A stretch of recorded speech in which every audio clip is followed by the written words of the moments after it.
श्री इंद्रावती जी के धाम हृदय में विराजमान अक्षरातीत हम सभी सुंदर साथ जी को यह संदेश दे रहे हैं कि ये जो अनमोल जन्म है मनुष्य का, हम उसको किस प्रकार गवा रहे हैं। क्या कह रहे हैं? रेहो दुनिया बावरी कि हे माया के लोगों, बावरी मतलब अल्प बुद्धि वाले, तुम अपना ये जो अनमोल जन्म है, हीरे जैसा अनमोल जिसका कोई मोल नहीं है, ऐसा जन्म तुम यूं ही क्यों गवा रहे हो? ये उसी प्रकार है जिस प्रकार किसी ऐसे व्यक्ति के पास अधिक धन हो जिसका उपयोग सदुपयोग करना उसे ना आता हो और वो व्यर्थ में ही अपना सारा धन खर्च कर रहा हो। अभी भी हम सुंदर साथ जितने आए हैं कार्यक्रम के लिए, हम पंडाल में सारे सुंदर साथ उपस्थित नहीं, यहाँ तक मंच मंत्री जी ने भी बहुत बुलाया है। तो मेरी तरफ से भी प्रार्थना है कि जो बाहर घूमने की सेवा कर रहे हैं वो सुंदर साथ कृपया आके अपने आत्मा के आहार लेने की सेवा करें। कि जिस प्रकार वाणी क्या कह रही, रेहो दुनिया बावरी खोवत जन्म गवार। इस संसार में सभी प्राणियों का जन्म उतना ही महत्व है जितना मनुष्य का है, लेकिन मनुष्य के अंदर एक ऐसा विशेष गुण है जो उसे अन्य प्राणियों से अलग करती है, श्रेष्ठ बनाती है। वो क्या है? सत्य जानने की इच्छा। ये अभी आप आए हैं चर्चा सुनने, कहीं ना कहीं आपके अंदर ये इच्छा अवश्य हुई होगी अपना सारा कार्य। आज तो बहुत सारे सुंदर साथ होंगे इनमें से जो जॉब भी करते होंगे, तो कुछ उनको लगा होगा कि मेरी आत्मा का आहार, मुझे कुछ ऐसा यहाँ पे मिलेगा, इस 5 दिवस में कुछ ऐसा मिलेगा जो मुझे नौकरी करने से या पैसे से नहीं मिल सकता है। तो कहीं ना कहीं आप यही सोच के आए हैं। तो यहाँ पे जन्म गवार का मतलब क्या है? कि हम अपने इस मनमोहनी शरीर में, इसके आकर्षण में इतना फंस जाते हैं कि यही शरीर हमें एक दिन जीर्ण एक जर्जर रूप दे जाती है।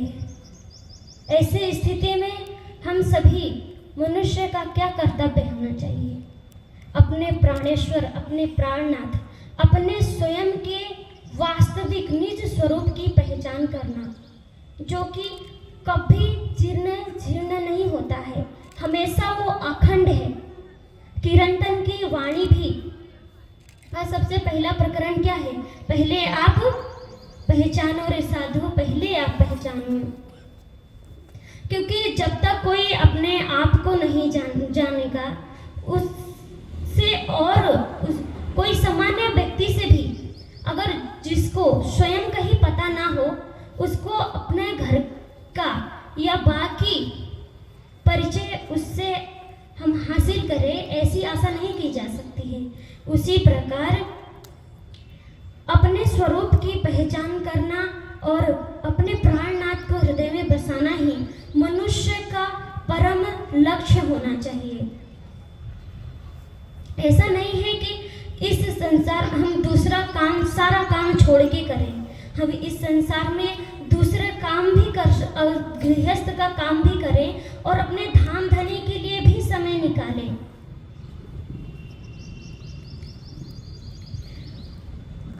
क्योंकि अब कुछ सुंदर साथ से कहते हैं, तो कहते हैं, पूछते हैं कभी कि आप ध्यान करते हैं, कितना ध्यान करो? कहते हैं कि हमें समय ही नहीं मिलता है।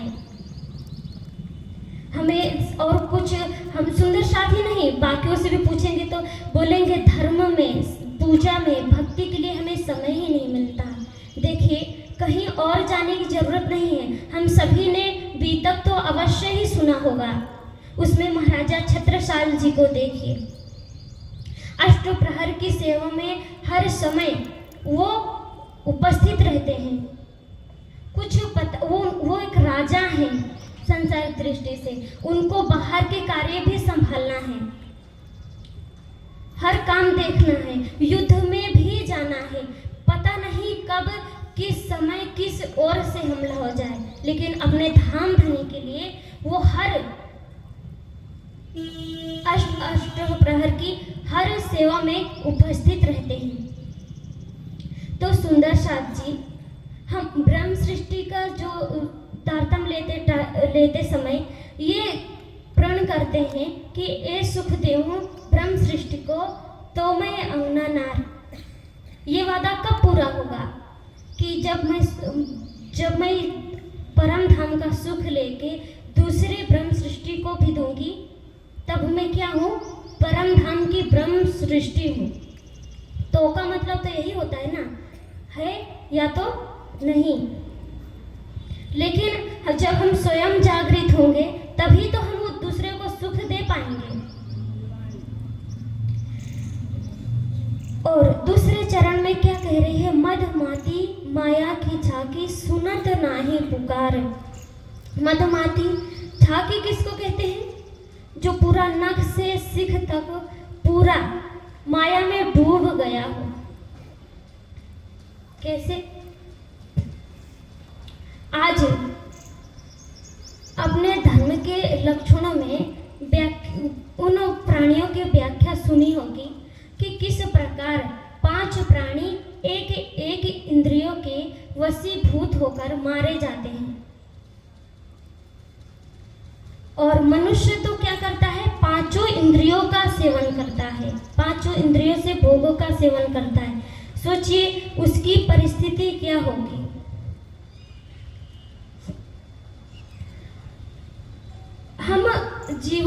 हमारे जीवन में हम ऐसा नहीं है कि हम चर्चा नहीं सुनते हैं, बार बार सुनते हैं, स्वामी जी से सुनते हैं, अनेक वक्ताओं से सुनते हैं, लेकिन हम उसी तरह करते हैं कि हम बाद में कर लेंगे, अभी तो बहुत समय पड़ा है। आपको मैं एक उदाहरण देती हूँ कि किस प्रकार हम ये कहते कहते अपना समय, अपना स्वर्ण अवसर गवा देते हैं। कि एक बार एक व्यक्ति के पीछे एक हाथी पड़ जाता है। अब वो भागते भागते उस हाथी से अपने प्राण की रक्षा करने के लिए भागते भागते एक पेड़ पर चढ़ जाता है। अब हाथी उस पेड़ को हिलाने लगता है उस मनुष्य को नीचे गिराने के लिए। अब जैसे ही हाथी ने हिलाया, अब हुआ क्या कि जिस डाल को उसने पकड़ा था वो डाल छूट गए, लेकिन सौभाग्यवश जिस डाल से उसके हाथ छूटा था उसके नीचे वाली डाल उसके हाथ में आ गई।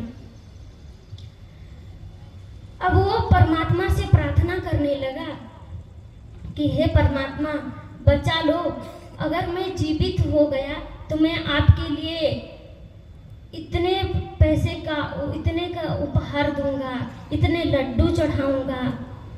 बहुत सारी मन्नतें उस समय वो करता है, क्योंकि उसके अब होता क्या है, जिस डाल को पकड़ के रखा होता है उसी को 2 चूहे कतर रहे होते हैं, एक काला चूहा होता है और एक सफेद। और जिस डाल पर वो लटका होता है एकदम नीचे उसी के एक कुआं होता है जिसमें सर्प, बिच्छू इत्यादि होते हैं।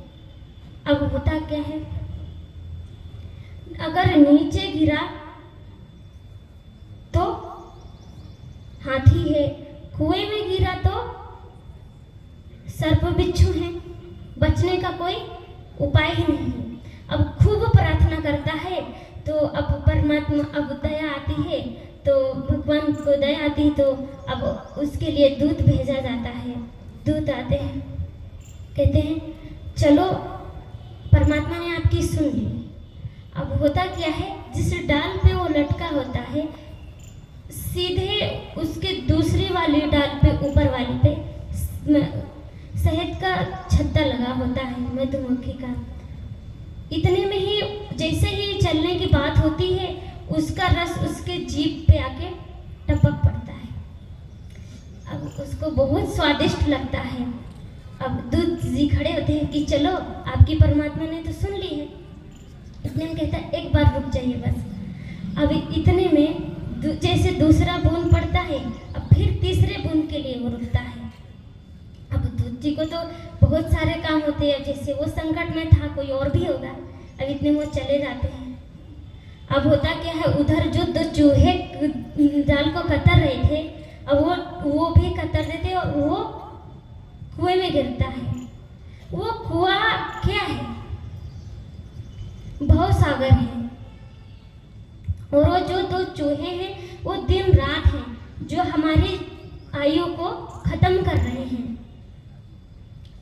लेकिन ब्रह्मवाणी का जो पूर्व हमारे सामने बह रहा है, हम यहाँ पे भी आते हैं ये सोच के कि हम अभी कुछ सुंदर साथ सुन रहे होंगे, उनके मन में विचार आता है। हम सबके मन में यही होता है कि स्वामी जी की चर्चा सुन रहे होते हैं किसी और वक्ता की, कि हम घर पर जाएंगे तो खूब ध्यान करेंगे, खूब सेवा करेंगे, खूब राज जी की पूजा करेंगे।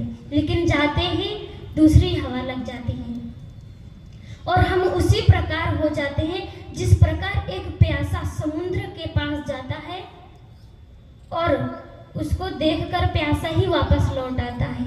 हम सबकी भी वही परिस्थिति है और हम उन सभी बातों को सुनकर अनसुना कर देते हैं।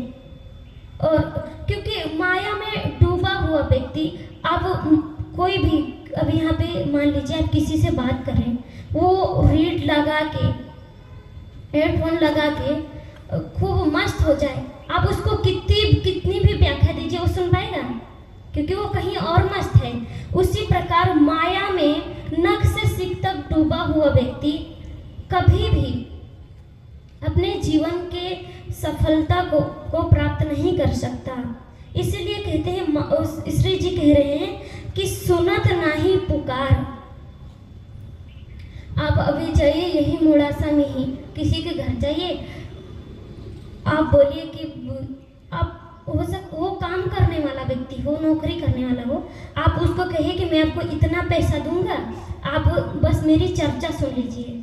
आप बोलेंगे हमारा परम धाम इतना बड़ा है, माणिक महल इतना बड़ा है। पता है आपको क्या जवाब मिलेगा? आप ना ये पैसा जो मुझे दे रहे हैं इसका पहले जाके आप इलाज करवा के आइए, क्योंकि माया में नख से सिर तक डूबा हुआ व्यक्ति परम धाम के विषय में स्वाप्निक बुद्धि से सोच ही नहीं सकता। लेकिन हम सुंदर साथ तो जानते हुए भी अनसुना करते हैं। गुनहगार वो नहीं होता है कि जिसको पता नहीं है गलती करता है, लेकिन आज तो हम सब कुछ जानते हैं। परम धाम कहाँ है, राज्य कौन है। हम ये चौपाई भी बोलते हैं, शहरक से नजीक आड़ो पटना द्वार, कि राज्य हमसे कितना पास में है, हमारे प्राणों के नली से भी निकट है। लेकिन क्या हम इस चौपाई को चरितार्थ करते हैं? क्या हम सबसे पहली प्राथमिकता अपने धाम धनी को, अपने प्राण वल्लभ को देते हैं? नहीं। हम कब प्राथमिकता देते हैं, कब याद करते हैं? जब हम एकदम माया के दुखों से परेशान हो जाते हैं, तब हम किसको याद करते हैं? राज्य को याद करते। तब हम मेहर सागर का पाठ करने बैठते हैं। लेकिन इतना जानने के बाद भी सुंदर साथ जी प्रकाश की वाणी को हम उस जो चरण को चरितार्थ करते, इतना सुनने के बाद कि अब इन उजाले जो ना पहचाने तो अपन बड़े गुनहगार जी। क्योंकि जिसको अगर ना पता हो कि ये गलती करना है, उसके लिए तो क्षमा शब्द है, लेकिन हमारे लिए जिसको सब कुछ पता है उसके लिए नहीं है। तो सुंदर साथ जी यहाँ पर आए हैं तो हम कुछ ना कुछ लेकर जाएं। ऐसे ना जाएं जैसे कि मैंने अभी उदाहरण दिया था कि एक प्यासा समुद्र के पास बैठकर भी प्यासा लौट जाए। हम इस प्रकार ना करें। हम आए हैं तो इतने सब, स्वामी जी कल भी बोल रहे थे कि मैं इतने समय से आकर भोजन के लिए या और बातों के लिए बोल रहा हूँ। आप यहाँ से उठकर कुछ प्रण कीजिए कि इस बार कुछ ना कुछ हम अपने जीवन में बदलाव अवश्य लाएंगे।